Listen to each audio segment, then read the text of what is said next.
Ang alamat ng Bulkang Mayon. Ang alamat ng Bulkang Mayon ay isang makulay at mahiwagang kwento na nagmula sa rehiyon ng Bicol, partikular sa lalawigan ng Albay. Ang alamat na ito ay nagsasalaysay tungkol sa pinagmulan ng Bulkang Mayon, na kilala sa kanyang perpektong hugis na tulay-tulay at ang misteryosong ganda nito. Narito ang isang bersyon ng alamat.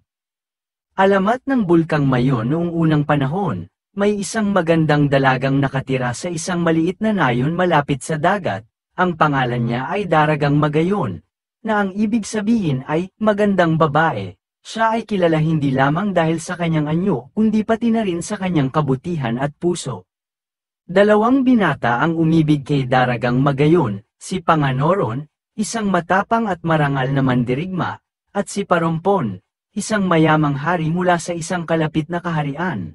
Bagaman pareho silang may mga katangian na maaaring higit na mapahanga ang puso ni Daragang Magayon, mas gusto niya si Panganoron sapagkat sa kanya nararamdaman niya ang tunay na pag-ibig.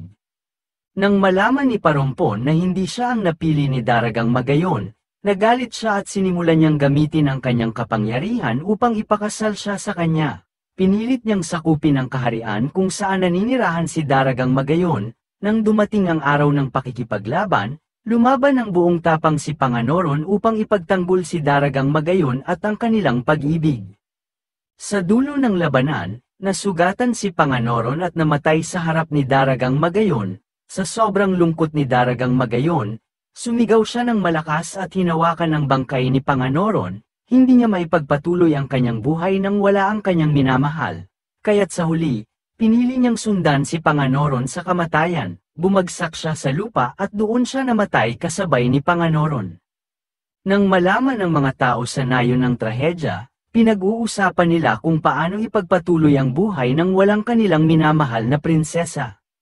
Sa susunod na araw, biglang sumabog ang lupa sa lugar kung saan inilibing sina Daragang Magayon at Panganoron. Lumitaw ang isang mataas na bundok, na may perpektong hugis na parang simbolo ng kanilang di matapat na pagmamahalan. Ang bundok na ito ay tinawag na Bulkang Mayon, na pinaniniwalaang si Daragang Magayon na mismo, na hanggang ngayon ay nananatiling bantog sa kanyang ganda at misteryo.